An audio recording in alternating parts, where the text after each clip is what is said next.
Folks, we're one of a kind.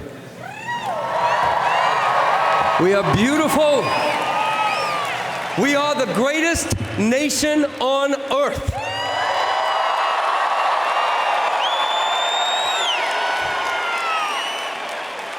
And we are not for sale. A rousing message from the host of the Junos, Michael Bublé. He had the crowd cheering with his celebration of being Canadian. Michael joins us now from Langley, British Columbia, clearly from a hockey rink. What are you up to, Michael? I'm hanging with my buddy Drew Scott. He's co-owner of the Vancouver Giants Hockey Club with us, and we're doing team meetings and went out for a skate, and we're kind of shooting something that's pretty exciting. And yeah, man, we're just loving on hot. God, we're so Canadian. Could we be more Canadian, Ian? Absolutely not. Literally in the middle of a shoot. They're shooting me while you're talking to me. So. Very cool. Listen, let's talk about the Junos for a moment. A lot of people loved your opening comments, and I just wanted to get a bit of the story behind it. What was it like preparing it and presenting it on Sunday? You know, man, it's a really interesting thing, because when I said yes to doing it a year ago, none of the things politically that are happening right now had happened. And when the CBC came and the Junos came, I said, basically, look, the deal is, I want to do it, but only if we can have representation for everyone. And I said, not because we're supposed to, not for anything else, but the fact that this beautiful, diverse country and its artists and talent deserve to be there. And I came up with a concept that I thought was great, and then I thought, man, can we execute? And I'll tell you what, the artists, Janita Gandhi and Alyssa P. and Maestro Fresh West and Bruno, Roxanne, I mean, it was so emotional. They nailed it, and I was so proud just so proud of that moment. And I just felt like this is what I need. This is what the country needs right now. And that speech took 3 weeks to write, and I didn't write it alone. I had Leah Gauthier and Amy Foster, David's daughter, help me. Because you know what, Ian? I refused to allow any weakness. And I did not want to establish that there was any way that we could ever lose sovereignty. I just wanted to really focus on all the beautiful things that make our country so special, but to make sure that, you know, at the end, that I helped to unite this beautiful country, and knowing that never going to happen. We're never going to be for sale. Let's play another excerpt from Sunday night. You guys know I'm a hometown kid. I'm a hometown kid who never left. I'm proud to be Canadian.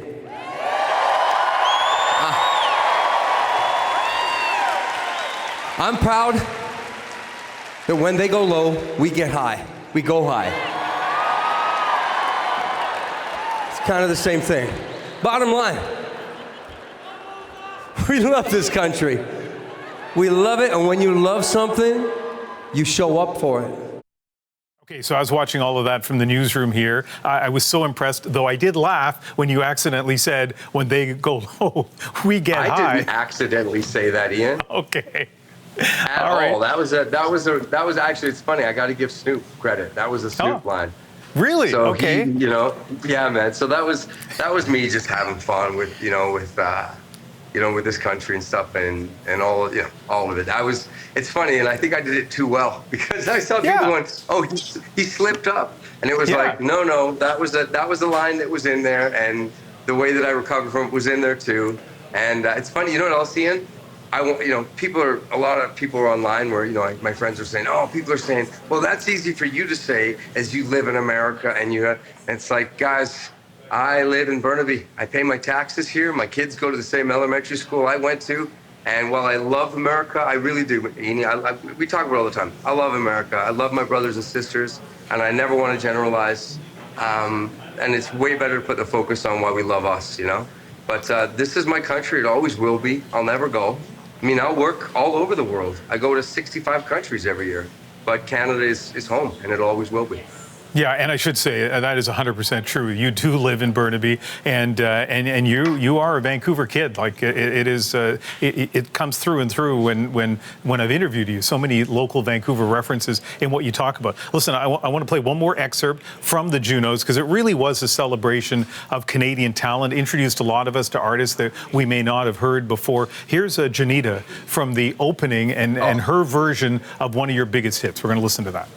जिंदगी जो साथ तेरे बीते सितारों से ज्यादा होगी हंसी मुझे है पता we can work to work it out promise you can I'll give you so much more than I get oh I just haven't met you yet. That was fantastic. What stands out for you musically from that night? Well, I mean, it's funny because on paper, I'm honest, I didn't know some of the acts, and I wondered how is this going to play out? And not because I had anything to do with hosting it. I felt like it was one of the greatest Juno shows I've ever seen. I thought the Snotty Nose Red kids blew it out of the water.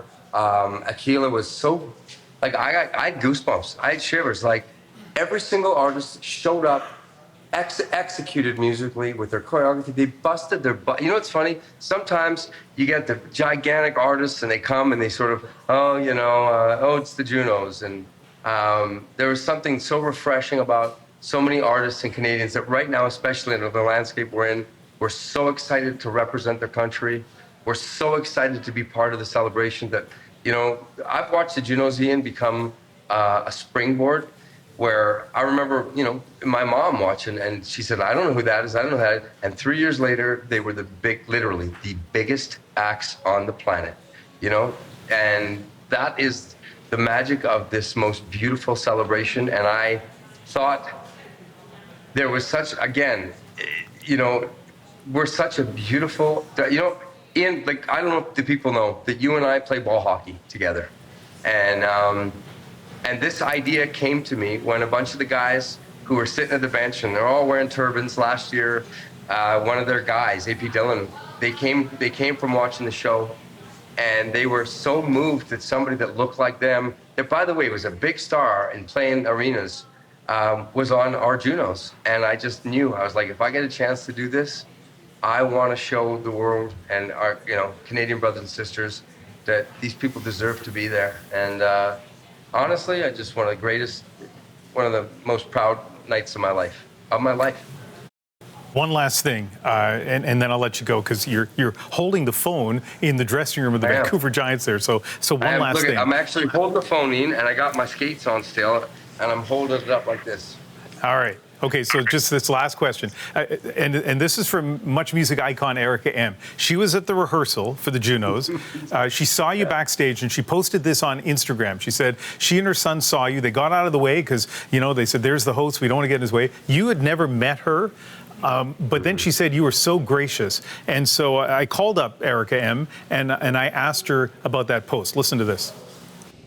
The reason that I wrote about my little interaction with Michael Bublé backstage at the Junos was because it was a sweet, quintessentially Canadian moment of a huge star whose values are so down to earth. He's humble, he's kind, he was generous. And I think that Michael Bublé and all the other musicians that I spent time with backstage at the Junos, like Max from the Arkells and Jim Cuddy, they all display these same values. And now as we're really separating ourselves from the US and celebrating everything Canadian, I'm so proud to know that our artists are not just talented, but kind and humble. And it makes me so proud to be Canadian. Well, Michael, you fooled her. That is really sweet. And you know what, man? She was, growing up, I was 14 years old again, and she's as beautiful or more beautiful than she ever was, and she was so kind, and her son was so sweet. No idea who I was, I think. He was like staring, saying, who is this older gentleman you're talking to, Mom? You know what was really cool, Ian? This is the truth. The Junos ended, and I wrote as many artists as, Baby No Money, Wonder Boy. And I have been in contact with almost every single artist that performed or was honored at that Juno at celebration, and every single one has come back.